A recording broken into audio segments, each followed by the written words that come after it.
Hey guys, it's Mike from the official Westbury Yamaha YouTube channel, and today I'm excited to tell you about a new series Glenn and I are starting called From Barn to BDR. What I have behind me is a 2003 Yamaha TT-R 250, and we've got 7 objectives that we're going to complete with this bike to get it BDR ready. The first objective is we need to get this thing running. It's not exactly running right. It was kind of running a little bit. We pulled the carb off to clean it up and actually made it worse. So there's a little bit of TLC this thing needs before it gets running. Our second goal is to replace the tires with some newer tires that are DOT approved. The tires on these are the factory tires. They have a date stamp on them from 2002, so they're like 24 years old or something like that now. Yeah, if my math is right. That's pretty old for some rubber. And then after that, the next step is going to be to make this thing street legal. We'll have to, I think this bike actually was street legal when sold internationally, this TT-R 250. Here in the States, it wasn't. I think some of the wiring and lights actually might work. So we're going to see what all is involved with making this thing street legal. And then after that, we're going to try to figure out what we can do for luggage. I'm kind of new to BDRs. I've got an adventure bike that you can put all kind of stuff on. But a bike like this, I don't really know what our options are, so we're going to have to research and figure something out.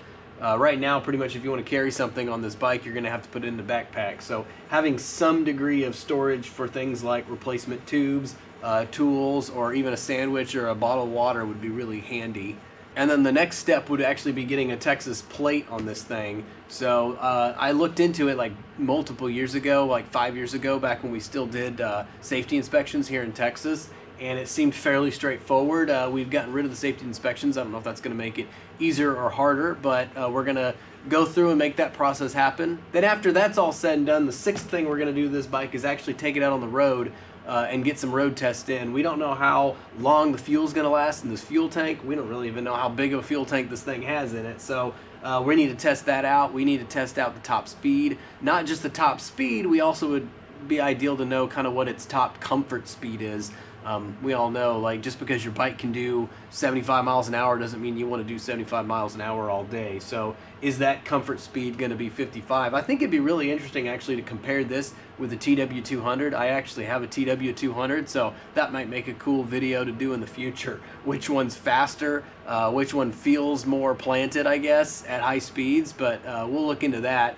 And then lastly, it's actually going to be to take this thing on a trip, whether that be, we would like to go on a BDR. We've never done a BDR. It may not be a full BDR. It may just be clowning around on BDR routes, but we want to do something, and we may try to do like a lighter trip before going full on with a BDR, just to kind of, you know, get those muscles working again in our backs and our necks and our arms, so that when we get out there and ride the BDR, we're not actually all sore. A lot of us have stories of barn finds that we have. I know there's been, I would say a barn find, I would define a barn bike as not necessarily neglected. You know, it's been inside, out of most of the elements, you know, not just sitting in a backyard in a pile of weeds getting rained on, but just something that hasn't really, it still has a lot of life left. Maybe needs a carburetor, maybe needs some new fuel and some lines cleaned out, and then it pretty much is ready to breathe new life and go have some fun, maybe some fork seals or something like that replaced. So this bike, the history on this bike is we bought it, Glenn bought it from the original owner. I think it was in 2000, so that would be almost 6 years ago, probably 5, because he bought it in the summer. So let's go with 5.5 years ago. The guy he bought it from, it literally was in a barn. He said he bought it and kept it on his hunting lease in a barn, and he would drive it around on the hunting lease. And he said he really didn't put that many miles on it. There's a trip meter on it. It doesn't have an odometer, but it has a trip meter, and the trip meter read like 400 miles. And he told us, he goes, I don't ever remember resetting that trip meter. So there's a good chance that that's all the miles that was on the bike.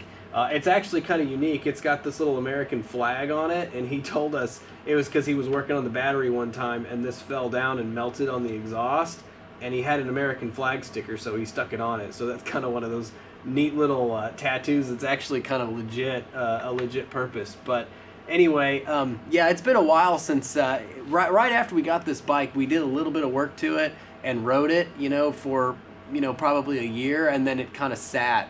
Again, same thing. It's just been sitting in the garage. It's not really got that much to do. I know the petcock was leaking pretty bad on it. That needs to be replaced. We went ahead and just bought a whole new carb and boot because the boot was torn. That's obviously going to cause some problems too, but we're going to try out this Amazon carb, see how well that works. If it doesn't work, we'll probably just clean out the original carb and you know, maybe move some jets over or something and see if we can get it running again. But that's the first objective. That'll be a future video. Make sure you subscribe so you don't miss those videos, and comment below if you've had a barn find. I know I love talking about bikes as much as I do working on them and riding them, so I'd love to read your stories and your comments if you've got any barn finds. Maybe we'll do a video in the future about an old was it a 74, I think, MX360 two-stroke that we found, worked up, and we rode that thing for a few years. It was pretty cool.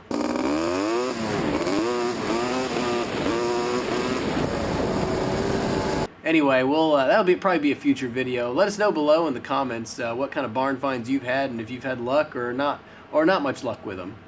Make sure you subscribe so you see all the future videos we have on this bike.